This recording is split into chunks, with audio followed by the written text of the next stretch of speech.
Today on Locked On Phoenix Suns, the blowout win we've all been waiting for in Brooklyn, plus more reports and unfortunately more conflicting reports add, frankly, just confusion to the situation around Jimmy Butler. Let's go.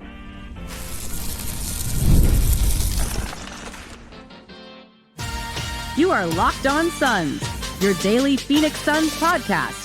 Part of the Locked On Podcast Network, your team every day. Welcome back into Locked On Phoenix Suns. I'm Brendon Kleen, a staff writer at Awful Announcing and a credentialed Suns media member. Thank you for making Locked On Suns your first listen here on a winning Wednesday night into Thursday morning.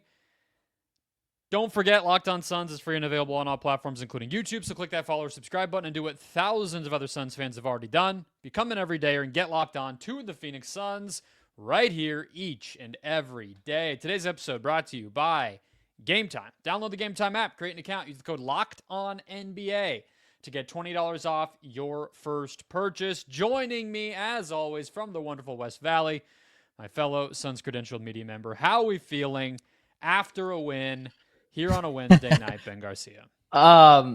So I wasn't able to catch the first quarter of that game. I was into it from the second, third, and fourth. I was driving home. This East Coast road trip will be the death of me. But I think my biggest takeaway, I think my biggest takeaway is, hey man, at least they finally put a team away. Like, they haven't done that, I don't think, all season. Even when they were 10-1, they were winning close games. So I mean, the funniest part about the game is when the opposing team was cheering for Bull. So who knows? Might be a Brooklyn Net next season, by the way it looks. So a good win. It's just like, it's hard to hype up those wins because it's wins that you should have, although it's wins that the Suns haven't been getting, i.e. losing to the Brooklyn Nets earlier this year. So good win, but let's move on. Yeah. I will hype it up because, frankly, the fact that it was a 24-point win is, I think, what is worth hyping up, right? As I said at the very top of the show, this is the blowout that we have been wanting the Suns to have. This is the type of, not playing with their food that I think you need to see more of. I thought Book should have been on the bench a lot sooner. It would have been nice to get him some rest. Not like I don't really worry about, he's going to get injured. I'm just like, just let him sit. Let him go lay down in the freaking locker room and get some ice on everything. But 36 minutes for him is, frankly, even on the low end of what he's been having to do, but especially 30 for KD. Nobody else even broke 25. This is an easy day in the office, a nice win. And when I was thinking, okay, what if this game does get close, and normally we'll do our moments of the game, Ben, I thought that end of the third quarter stretch where they really put them away was especially good to see, because this wasn't like blow the doors off and you're up 30 at halftime and everybody just kind of goes to sleep. Like, the Nets at least are a team that seems to fight. And the third quarter, the Nets actually had the ball down only 10. So they could have cut it to single digits, and you go into the fourth quarter and it's, a little tight. Instead, the Suns took it to 14, 16-ish range, and then by the time the Book eventually checked out, it was obviously 20 plus. So I just liked that no, we didn't see a random Tyrese Martin 20-piece. We didn't see Nick Claxton, who's playing like he's, frankly, Kevin Durant out there jacking shots and doing a whole bunch of crazy stuff. All their guys are, I should say. It didn't get interesting. And I think there is something to be said for that, because we are talking about a team that makes us want to do bad things a lot of the time. Yeah. So I didn't do that tonight. I agree with that. One of the reasons, and I promise this all ties together with the game, but one of the reasons why I'm kind of flipped into all in on a Jimmy Butler trade, or like a big trade for the Suns to help get back into it, because Devin Booker has really turned a corner over the past 8, almost 10 games now. Like, he's fully back. It was like Corbin Carroll with the Diamondbacks. You were just waiting for him to figure it out. And then the second half of the season, he was just awesome. Devin Booker is back to being awesome and having a late surge towards a all-star position. Now, is he going to get it? Maybe, maybe not. But Booker's been so good over the past week and a half, 2 weeks to this point where I think it's just a different team. One of the things about the Suns all year long that was a kind of a lower thing that had been going really poorly, and it wasn't just their size or their defense. It was the fact that Devin Booker was a shell of himself. It was Kevin Durant and then like a third best player on a championship winning team, Devin Booker. You can't have that. Booker has to be the star player that we've seen for the past 2 weeks, and that I believe he will continue to be for the rest of the year with, of course, the occasional bad game. So that's why I think that this is a different team. It's why I didn't freak out when they lost to the Cavs. It's like, okay, they're starting to figure it out. New lineup with Nick Richards. It's the best team in the East. They've only lost to one West team all year, and that being the Thunder. So, like, I didn't freak out over it. Yeah, that loss was terrible, though. I didn't watch it. Loss. I'm not gonna lie to you. I didn't watch one. I told you I didn't watch one bit of that game because I was so. First, I was rolled over after the second quarter, so I'm not going to allow this one to. I'll stop short of there. I get your point though, and I do think like we've been tracking this throughout the past 2 weeks, like you pointed out, as Book has stepped up and these two guys, Ben, like they still balance each other out and still play. They fit together just really well. Like that's like, if you're holding on to any sliver of hope about this team, I think you're absolutely right that Book finally meeting the moment and being where he needs to be, but especially the fact that it doesn't come at the expense of KD. And we've seen this for now 3 seasons since KD got here, that these guys just play off of each other at a really, really high level. And they did it again tonight. I mean, 24 and 8 for KD, 32 and 6 assists for Booker. Both were 50 plus from the field. Both were taking the amount of threes we like to see, 7 plus apiece. Most of the nights they're going to get to the free throw line quite a bit. Tonight, not so much because Brooklyn didn't even make them earn it at the line. But yeah, I think if you still feel like those two plus role players can be a construction that works, you're pointing to the last couple weeks and saying this is it. Yeah, 100%. I saw something from KD the other day where it was like, I think it might have been today, where he said like, I'm not your average 36-year-old. And I totally believe that. Kevin Durant is still absolutely awesome. It's funny to me when people are like, oh, he's not as good as he used to be. I'm like, well, everyone reaches their peak, but this guy is still a top 8 player in the NBA. And I will stand by that, maybe even top 7. Kevin Durant is still awesome. And then with the elevation of Devin Booker's game over the past couple of weeks, it's why I'm like, yeah, if this is the team that we're going to get, yeah, go all in for Jimmy Butler, because I still think the supporting cast is better than it was this time last year. I think it's better than Yuta Watanabe and Chimezi Metu and Keita Bates-Diop. So when you add these guys into the fold and Booker and KD are playing well, I do have faith in this team. Not as currently constructed. They have to make a move. But when that's the case, yeah, I see it in this team. I mean, it's not a coincidence that we finally see them put away someone when Devin Booker is on this little hot streak of playing efficient, good basketball.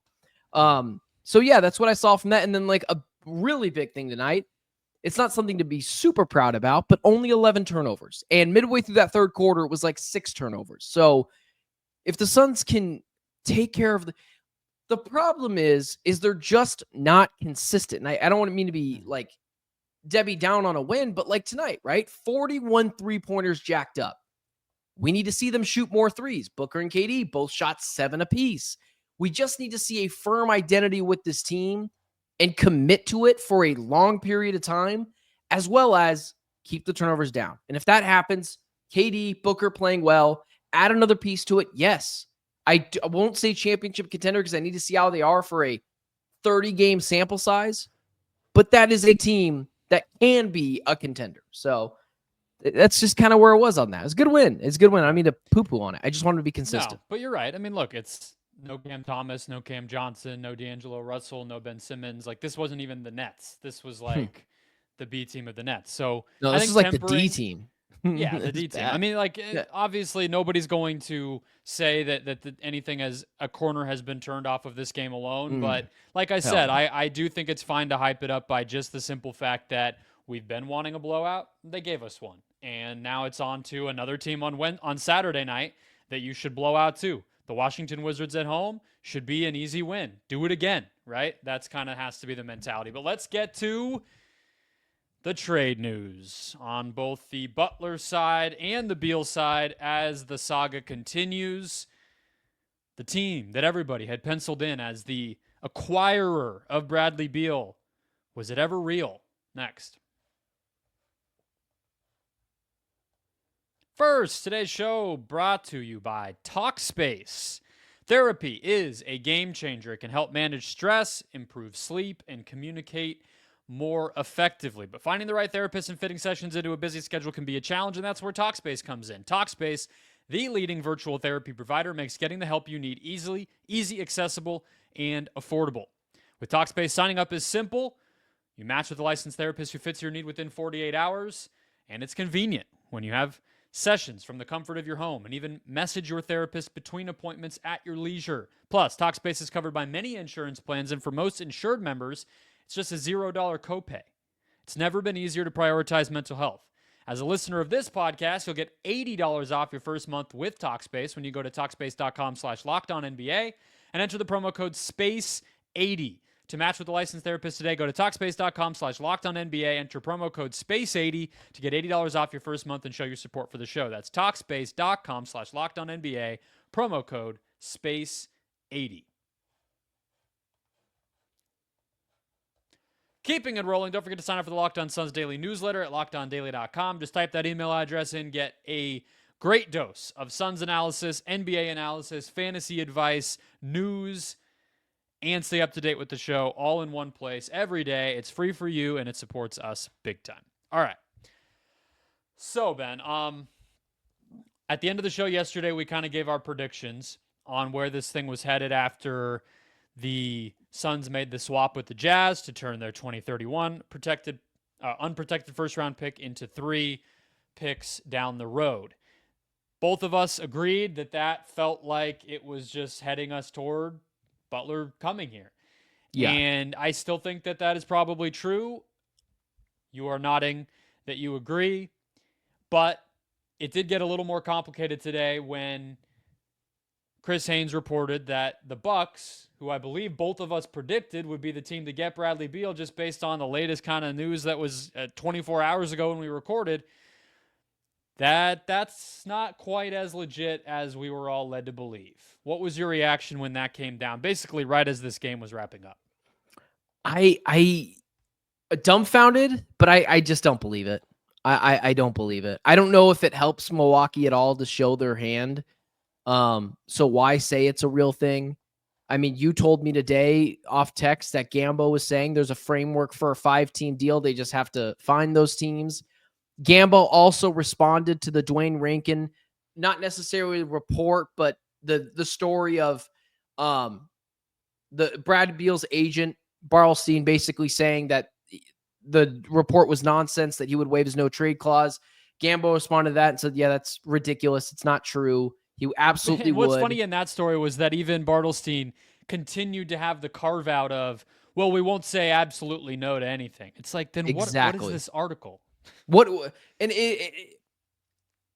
there's so Why'd much. You call Dwayne Rankin to yell if you were just going to eventually say, maybe. Yeah, exactly. It was he was doing damage control from the article that Beal put out for Cats yesterday. So yeah. I just don't believe it, man. I think that there's framing to be done. I still think Beal will end up going to the Bucks because it's the only thing that makes sense. I know there's this pipe dream. I'll swallow what I was going to say there, but I know there's this pipe dream that make sense though. Well, no, it's the only one that I guess you're right. Sometimes I have to clarify it's the only one that makes the most sense from the Suns side. The Bucks, no, you and I said this yesterday. You said this off air. I said it on air. I was like, I don't know why the Bucks want Beal, but heck, take him. And then you said something to me off air. It's like, I don't know. The only person more injured than Beal is Middleton, so might as well try that. And I'm like, okay, well, I guess that makes a little bit of sense. And a Beal and Dame backcourt, I guess offensively, if you're going to lean into that ideology, sure. But I just don't buy it. Other than that, where is Beal going to go? I don't think like everything we've read is Miami's not going to take it. What a lot of Suns fans are worried about is nowhere, and that this cooks the deal. So you're kind of going through the teams with the expectation that this trade is going to happen, and so therefore, where does Beal go? But I mean, I think there's a lot of people who saw that and said, "What if this just means the deal's off completely and he's not going anywhere? He's going back home to Scottsdale." Why would you make that deal yesterday if you didn't have an idea about a Jimmy Butler deal coming to fruition very soon? What would be the positive in that, Brendon? What? Well, because I've got a response to exactly what I believe you're going to say because you texted it to me. Well, I think that a little bit of that goes into the Butler side, which we're going to get to. But I would say that at face value, my answer to that question is to say that I think we know they need to do multiple things. Mm-hmm. And so I think splitting your pick into 3 allows you to do multiple things instead of just one thing. So I could still see the logic that maybe, you can still do that pick trade without the full knowledge that this is going to happen. But my take on this is sort of one, just go look at Gambo's Twitter timeline to see that he is, I think, going to extreme lengths to express to people how untradeable Bradley Beal's contract is. Yep. And I think that, I know it sounds obvious because we've been talking about how ugly Beal's contract is ever since he got here, but I think that we're just kind of being smacked in the face with that right now. Like it really is that bad. Like it is probably the least desirable, least valuable contract, just the contract in the whole NBA. Like you might have to call it that, and that is a very difficult obstacle to get around. I'm not saying they can't. I said at the beginning, I still think that this gets done somehow. Me too. But that, I think, is what we are seeing this team run into. Is it feels like that this is the only thing that's not working. This is the only part that they can't figure out is where does this guy go? Everything else seems to be taken care of. Do you think there is a deal that is done? I'm just throwing this out there because there's this idea that a former Sun could be coming home. Mm-hmm. Do you think there's a chance Beal could get traded to a team like the Brooklyn Nets and you get back a guy like Cam Johnson and you're giving up a bunch of picks to do so? Just so we're clear, I think that is complete nonsense because you have to have Beal accept that and you have to have the Nets make it worth their while. I don't think it's going to be Brooklyn. I don't think it would make any sense for Brooklyn to do so that. Then it's got to be a Butler deal. It's got to be a Butler deal. Well, no, I want to bring this up just because, look, yes, we are talking about this day by day, and so we kind of just have to exhaust all options. I don't think this is the most likely thing, but it's worth considering as one option to kind of make sense of all the rumors as they are currently. And so when I look at it, I think the Suns have now these multiple picks. We assume they would like to maybe use one of them to send Nurkic somewhere. And we assume that they would like to use the rest to ideally get off of Beal and get Butler. But what if there's another pathway where they just send Nurkic and Beal out and that's it?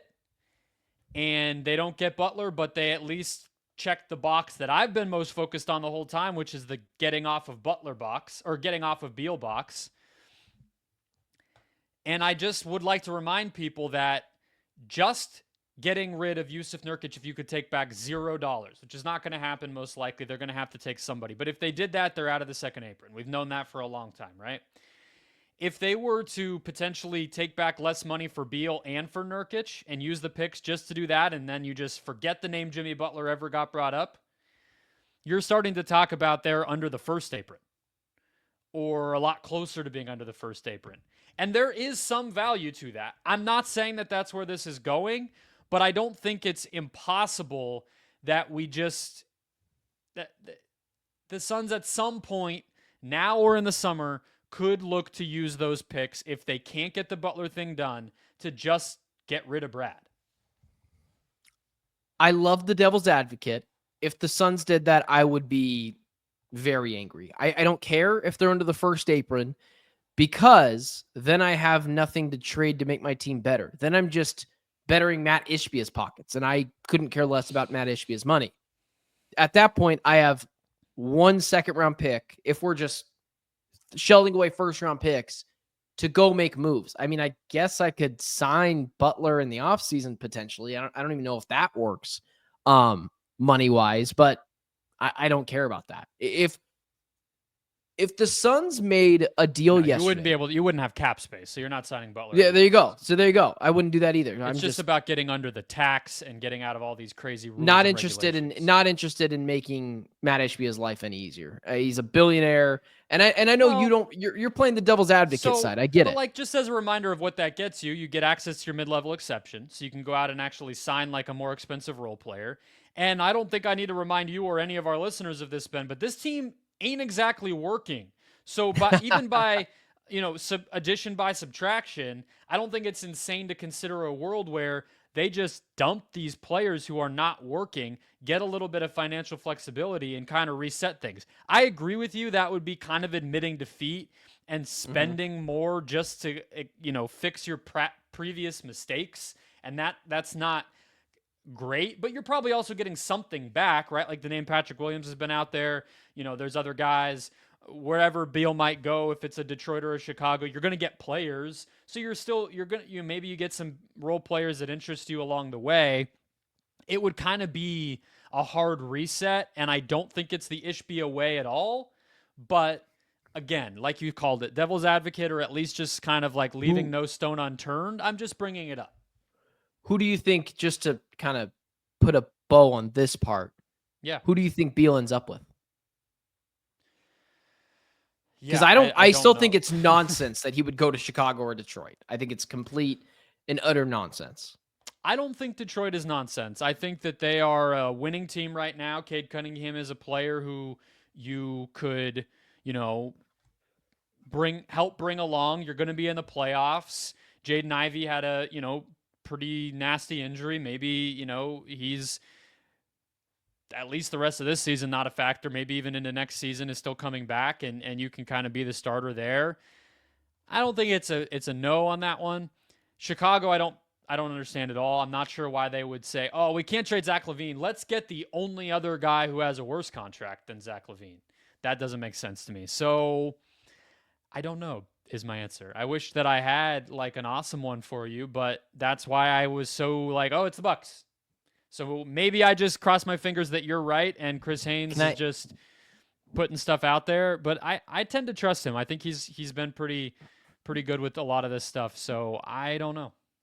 Just really quickly, I still think he ends up with the Bucks. But would you do a LaVine for Beal swap if it meant you gave up 2 first rounders? Like maybe you take on like whatever you think just it's the as worst the contract. Suns. Yeah, I'm just curious. No. Okay. I wouldn't either. I just am curious how that would work if you would give that up. But I mean, listen, I have not wavered. Butler will be here. I have not wavered on that, and I do think Beal will go to Milwaukee. I just don't think it helps anyone for Milwaukee to know what everyone wants them to do. So yeah. Let's try to make sense of the other half of what came out today, courtesy of both Brian Windhorst and Shams Charania, which is adding to what Ben mentioned just right there, which is that the Suns around the league, it's not such a given, apparently, that making the swing for those picks with Utah means that this Jimmy thing is happening immediately. That's pretty open-ended, but what does it mean? We'll break it down next. First, today's show brought to you by Gametime, the best place to buy any ticket, whether it is for your beloved Phoenix Suns, the baseball season right around the corner, or even concerts, comedy, or theater. It's that time of year where it's actually nice to go outside and enjoy the weather, although it's actually been pretty cold lately in Phoenix, but, that'll clear up soon. Get out, do some stuff with your family, have a good time, and use Gametime and their Gametime Picks feature to find the best deals across the valley, whether, again, it is sports or beyond. You open up a page for the event you want to go to. It's going to show you the best values right up top. Let's say you just want to do something, but you don't even know what. Well, if you open up the app itself and you look at the wide city of Phoenix, it'll show you all the events and what the best value is across everything going on. That is what Gametime Picks does. It shows you great seats at unbeatable prices. So take the guesswork out of buying tickets with Gametime. Download the Gametime app, create an account, use the code LOCKEDONNBA when you do to get $20 off your first purchase. Terms apply. Again, create an account, redeem code LOCKEDONNBA for $20 off. Download Gametime today. What time is it? Gametime. All right, let's close it out, Ben. One last little bit of news to get to here, as both of ESPN's top NBA insiders, Shams Charania and Brian Windhorst, both alluded to the same fact here, which is that despite the Suns making this move before the move, as we both kind of called it on our reaction show last night, it's not such a sure thing or a shoo-in that this trade happens immediately after. I think that Bucks rumor and report from Chris Haynes kind of added to that speculation that maybe this is not as done as we thought. And yet, Jimmy Butler also got suspended again today. So that made no sense. Yeah, right. I agree. And it sounds like they kind of moved the practice time around on him. And I guess if everybody else showed up, I can't quite give him that excuse. But it's just like, what are you doing, man? Like, make this easier on yourself. Like, at some point, and it is like a buyer beware for the Suns. This is not just a get Jimmy Butler. And I'm sorry for interrupting you, but like, go for it. What are you doing, Miami? You, in my opinion, are showing your hand. You want this guy gone. You're willing to, at this point, a month ago, not willing to help with anything, and now you're like actively trying to push this guy out the door. I don't get it. I don't know if the practice times got switched up, but it's just so weird. His price can't get lower though, right? Oh, of course it can. If he can make this worse, oh yeah. I see a world if he continues to act up like this, he could go for a first and a second. Like, that's how bad I think it is right now. Because Miami and Pat Riley, I do think, are getting a little too high on their horse, who have this old school mentality of the NBA that just doesn't exist anymore. You gave the power to the players, and this is what happens. So that's where I'm. I hear you. I don't know how much lower his price can really get. He has basically signaled that he won't go anywhere but Phoenix. We know what the Phoenix package is. It's all predicated, as we just said, on Beal, where they can find an amenable option for him. And that's sort of it. So I don't know. I don't know what's going on their end. It feels like two stubborn sides of a situation at this point, but that's Miami's issue. I do agree the buyer beware hesitancy is definitely there for me. 100%. Like, it's not just the we're getting, you're talking about getting this guy who's a malcontent and is causing a scene. Like, are you inviting that the next time something similar happens? You're going to have to give him a contract when this all comes up too, whatever. But that's a conversation for if and when they get him. I think that the idea of the trade not being close is a little bit interesting, and it kind of, again, just in the spirit of leaving no stone unturned in this next contract and kind of where this goes, I do wonder if, along the lines of the situation I was kind of spelling out with Beal and Nurkic, and trying to see if maybe you could just offload them or do some other kinds of business in the meantime. Jimmy Butler is, by the way, under a player option for next season, meaning, and he has signaled when this all first got underway and we were, understanding it, that he intends to opt into his contract next season, no matter where he goes, and then extend off of that. I'm not sure that that's hard and fast, but that means that he could opt in and still ask for a sort of extend and trade type of situation with a new team. This isn't going to go away even if Miami keeps him through the rest of the season. It could be more of an off-season thing, and so the Suns could just be in on it then. I don't know. It's at least what I'm starting to think about much more than I was a day ago. It better not be an off-season thing. If we get to the offseason and Jimmy wants to be here and he's 35, and if the Suns don't have Jimmy Butler and it does flame out horrendously in the playoffs, or even worse, it doesn't even make it to the playoffs, you and I are talking about all summer Kevin Durant trades. When can you trade Bradley Beal? Can you get off Nurkic here? We're starting the rebuild process, not an implode. You and I have talked about this before. I think it actually can go a little bit faster when you have a better owner and an ascending rookie like Ryan Dunn. But those are the conversations we're having. I'm not interested in getting into the Jimmy Butler business in the offseason, trying to buy myself back into this team once again. Yeah. Get it done now or don't get it done at all. And if you don't want to get it done at all, I totally see the other the opposing Jimmy Butler view. I just think it's wrong. Like the Kellen Olsen stuff that came out last night. I think Kellen does great work. I see where he's coming from. I don't go after someone personally for having a sports opinion, but I think it's wrong. I think that this is the way the Suns need to go down, especially after trading their picks. So in the summertime, no, you and I are going to be doing a much different show at that point if they flame out again. Agreed. That part of why you do this move and why you put so many chips into the middle of the table for a move like this is to salvage this season, right? 100%. So even if this playoffs shocks us all and they make a deep, they go to game 7 in the second round, or even that, which would be much better than our expectations are right now, I still think it's just different to get that half season of Jimmy. You know what I mean? And it's different. All of it changes. So I think that they might not even be wanting Jimmy Butler by the summer. So I don't think they can afford to do that. Yeah. But we still have this rumor that we don't know what to make of it, right? Where these people are saying, like, hold your horses. So, I mean, are you reading it the same way as me, where it's just like, this is just a matter of finding the team for Brad?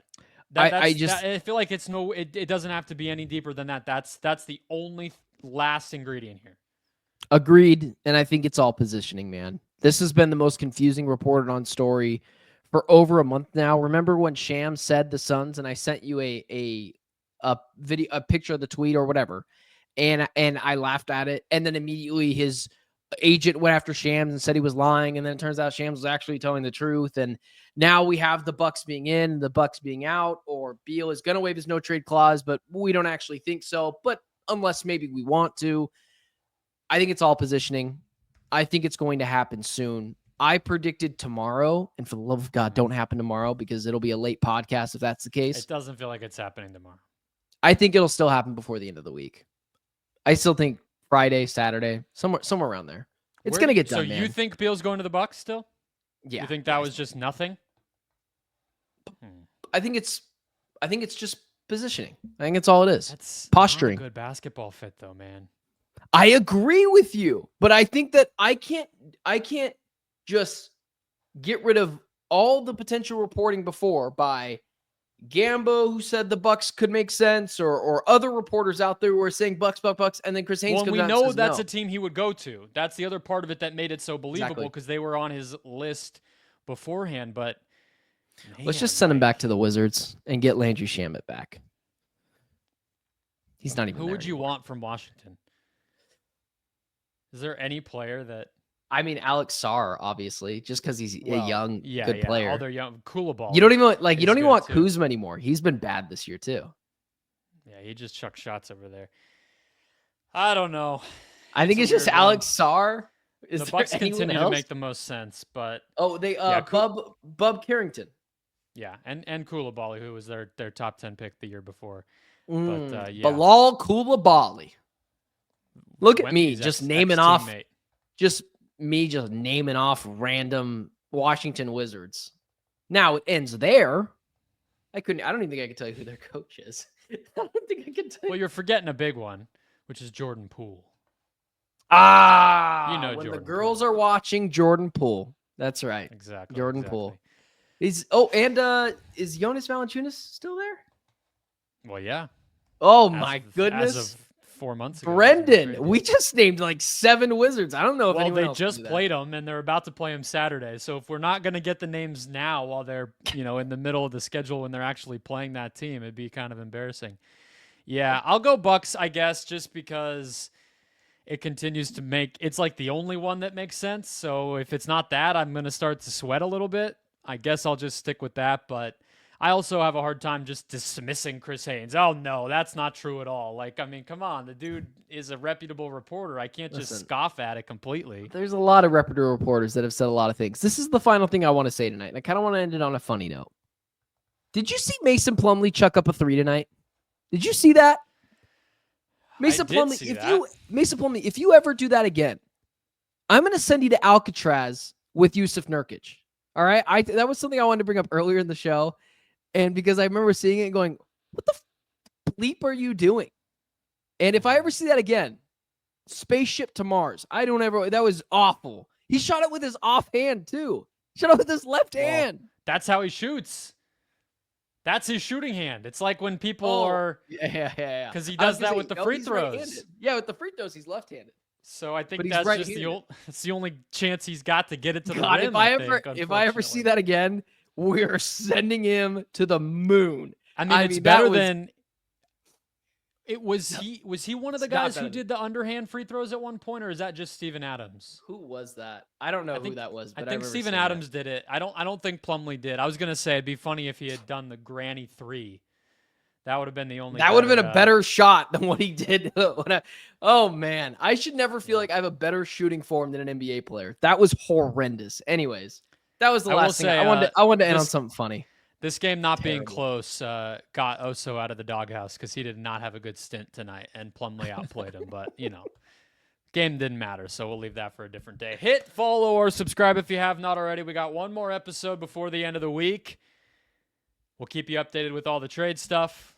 Homestand upcoming with some very big games. It's all happening. Keep it right here. Enjoy your Thursday. We'll talk to you tomorrow.